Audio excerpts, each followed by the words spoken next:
Hey everybody, it's Quinn, and I'm coming to you with my 3-week post-op video blog. I am really excited. This has been, last week was a fantastic week. Had a couple of slips-ups that I'll tell you about, but for the most part, it was good. Yesterday was my 47th birthday, and I cannot believe that I'm 47 years old, but I feel good, and I believe I look good, and it's just going to be good. I hear the 50s are going to be wonderful, so let's do it. I'm still in the pureed phase. I'm still eating pureed foods, soups, soft foods. An example is egg drop soup, which is very yummy on a cold night. Egg salad, cottage cheese, butternut squash.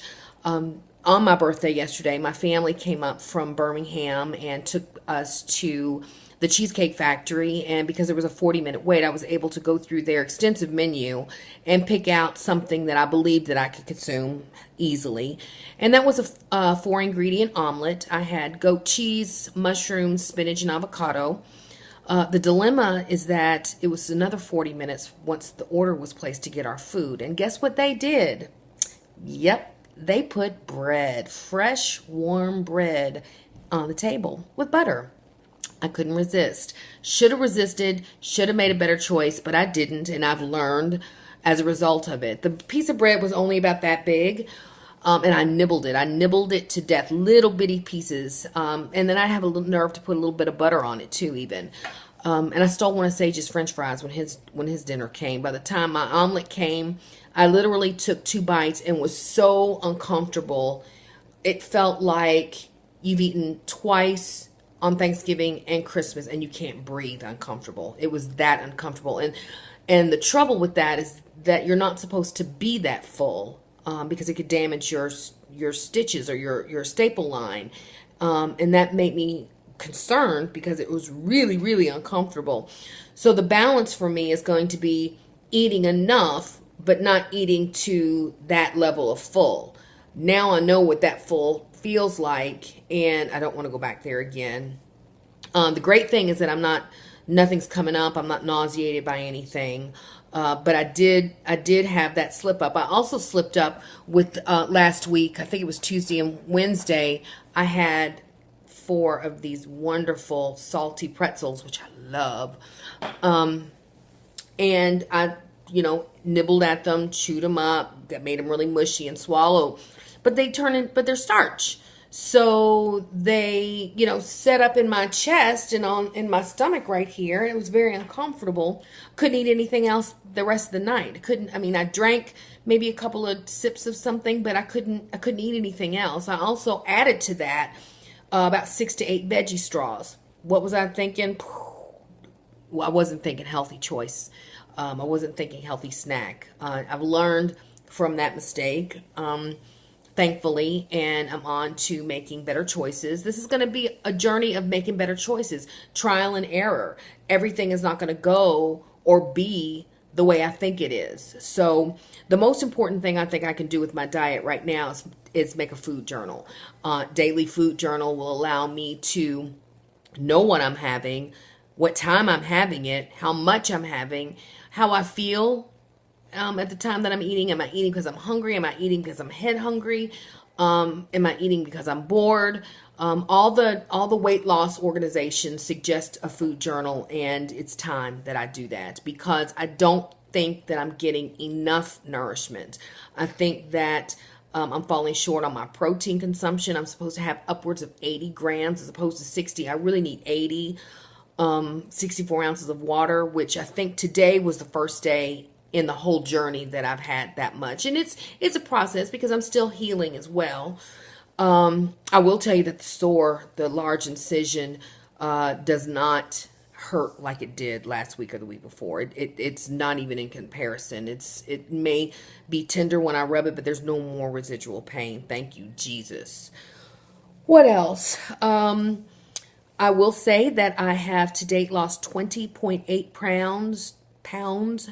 Kind of disappointing because I was expecting the weight loss to be a lot faster. That may be contributed to the fact that I'm not getting enough nourishment. So this week will be the kicker. It'll be the telltale because I do expect to start taking copious notes on what I consume. So hopefully I'll see a more dramatic weight loss by next Sunday to report to you on Monday. Bowel movements. Yeah, I said it. I put it out there. And the only reason why I did is because they're not normal. And I had to do some research on Google to figure that out because I was concerned that I wasn't having any urgency on my own. Wasn't having any feeling to go. And I had to have assistance. I had to take Smooth Move tea and milk of magnesia in order to go. And when I did go, it was like water. I say that and I share that with you because it's normal. I've researched that it's normal and it's to be expected because the majority of what I'm consuming is fluids. So fluids in, fluids out. It's just, not what I had expected, but nonetheless, is it normal? It is normal. If you're following me, I wanted to also give you two great websites that I came across, bariatriceating.com and bariatricfoodie.com, both really good sources of information, resources, recipes that have been tried and trued. Does that make sense?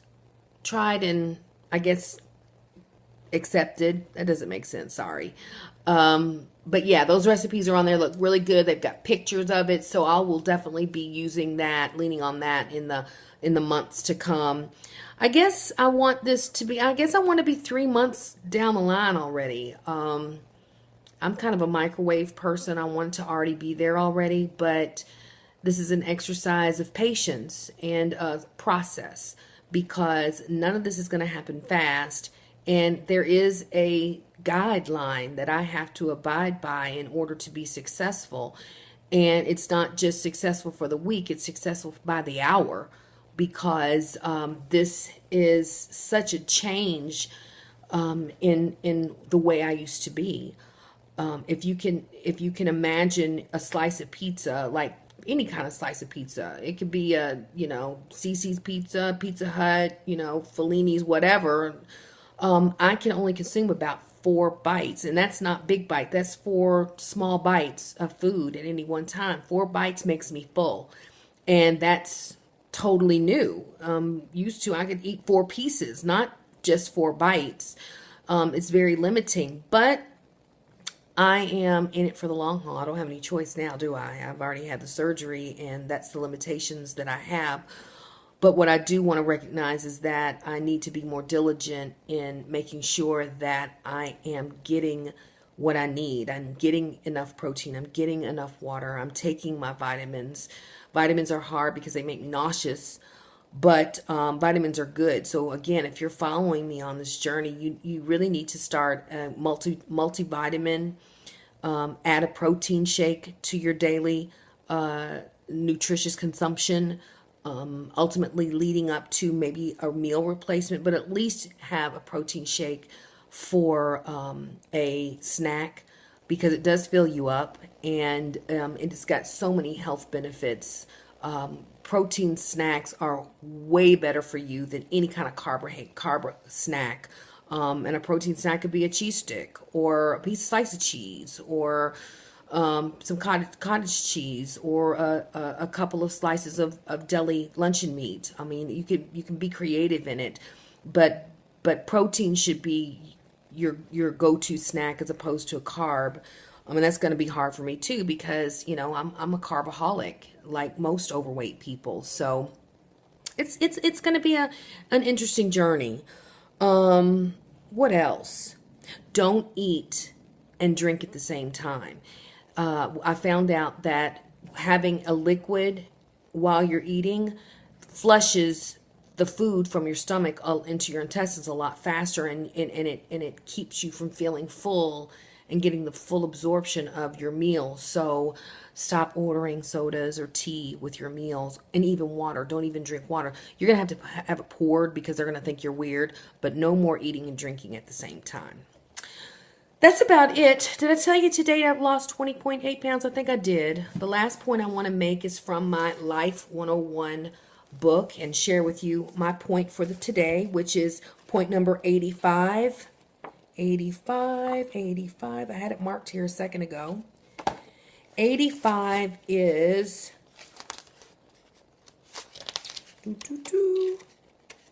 oh, for heaven's sakes. Honesty is the best policy. Honesty is the best policy. Be honest with yourself. If you're sneaking food or hiding food, the only person that you're hurting is yourself. You know, be honest with yourself and recognize that you are important. You're important not only to the world, you're important to you. You're important to your family members, your children. Help yourself to be the best you that you can be by starting to take care of yourself. Oftentimes as women, especially mothers, we are the last person on the list when it comes to taking care of. So I encourage you to be honest with yourself today and this week, in this holiday season. Try to make better choices that will encourage and enhance your life, okay? That's all I have to share. You all have a fantastic week, and I will check you out next Monday. Peace.